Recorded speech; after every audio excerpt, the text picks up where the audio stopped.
Morning time. It's the morning time, the time of Ishraq.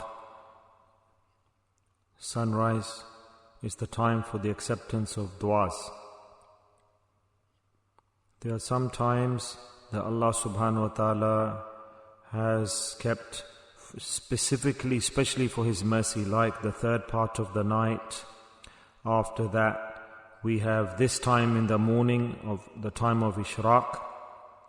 This is so valuable, so precious a time, because this is the time of laziness and a person's tired, a person breaks his desires, crushes his desires, and he does mujahada with his nafs right now, with this, because he's tired after the night, and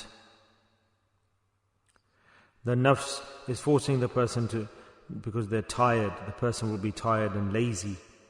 And then when the person opposes his desires and sits in the remembrance of Allah, in the dhikr of Allah, Allah is so happy that for sitting during this time, Allah subhanahu wa ta'ala gives that person the reward of a hajj and a umrah. And the individual in his body, it is stated in the hadith, there are 360 joints. So when you do dhikr at this time, then Allah subhanahu wa ta'ala, for that person who does dhikr in this time, in the morning, then his 360 joints, the sadaqah is given for them, charity is given for them. This is a very valuable time. Very valuable time. Allah subhanahu wa ta'ala, in this special time, Allah ta'ala sends His special mercy on the individual, and the du'as that the person supplicates, Allah ta'ala protects in His court, and He doesn't waste those du'as. Those du'as, either immediately Allah ta'ala bestows that person, or if it's better for that person, Allah grants him immediately. And if it's not, then Allah ta'ala compensates him with something better. For example, a difficulty or sorrow, or some anguish, or a disaster, or some calamity that's about to come. Allah gives him some freedom. And the third scenario could be that Allah subhanahu wa ta'ala doesn't give these first two things. Then in the hereafter, Allah ta'ala collects and saves for the hereafter. And when that person returns to his Lord, then Allah subhanahu wa ta'ala will give him that thing. Allah will say that these are your du'as that in the world that I protected them when you recited them, and today I give you the reward for them. So this is alhamdulillah. If we look at all these points we just discussed, then look at Allah's mercy, that how Allah has sat us down, seated us, given us determination, brought us to His dhikr, we've crushed our laziness, and then with Allah's remembrance, Allah subhanahu wa ta'ala has given us the ability to recite du'as. We weren't rushing, we didn't run away. Even then we stopped the nafs desires. Okay, we've come, let's sit for a little while more and let's ask from Allah.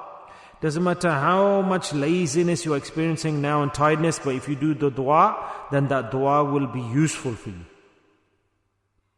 We are upset, oh, this is not happening, or this is not happening for me, I've not got children, thousands of problems are running with us in life. My brothers, Allah has given us these times. In these times, sit down, and why don't we ask from Allah? Why doesn't the servant ask? Ask, Allah will grant, inshallah, Allah will give.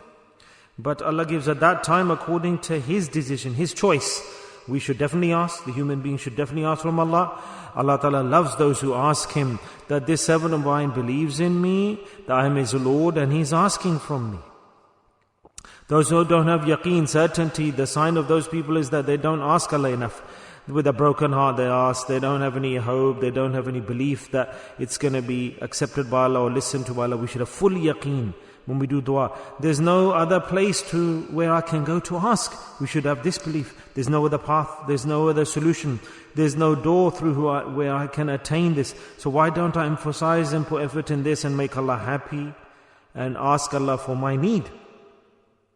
So that when you do dua, supplicate to Allah, be extremely careful, be grateful to Allah immensely, that Allah, your great mercy, that right now you've given me the tawfiq to recite dua, to supplicate to you, to pray to you and ask from you. And my advice is this, that we're sat in dhikr, and then when it's time for dua, then we get up and we leave. My brothers, Allah has brought us to here, then at least complete the task. At least sit here. That how ungrateful that person is. Think about it. That Allah has invited you, sat you down, and when it's time to give, we say we don't need, and we just get up and go during the time of dua. Wow, what a great achievement that is. So at least take something with you when you return. One of those people who totally have lost out, the poor souls, Allah Ta'ala hasn't even given the tawfiq ability that they can come to the gathering. Look at the difference in the dhikr in the evening at this time. This is the difference in the friendship with Allah. You can see this is one the hereafter you will learn. In the evening, everyone collects, people will come, they join dhikr, because it's easy at that time to come in the evening. You don't have to crush your desires. But those who are close to Allah, the maqam, that person gets right now to sit down and do dhikr now. You can't get that reward in the evening. So those people who have come now in the morning, then at least take the full reward with you when you depart. What's the point of getting up in between?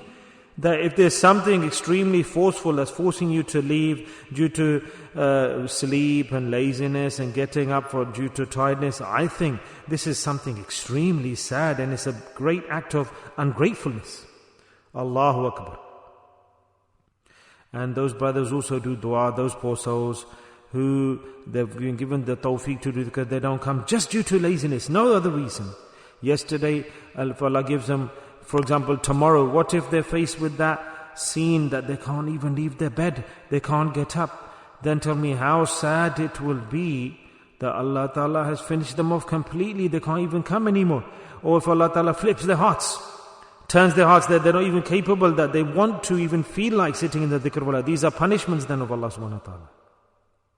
So do dua for them, that Allah Ta'ala, Allah, our colleagues, our friends, take them out of laziness. They've entered into this silsala, they've got health, they've got everything, Allah's given the resources in the dunya, but just because and Allah wants that they remember Him, but they don't come, they're lazy, they stay in the laziness on their beds.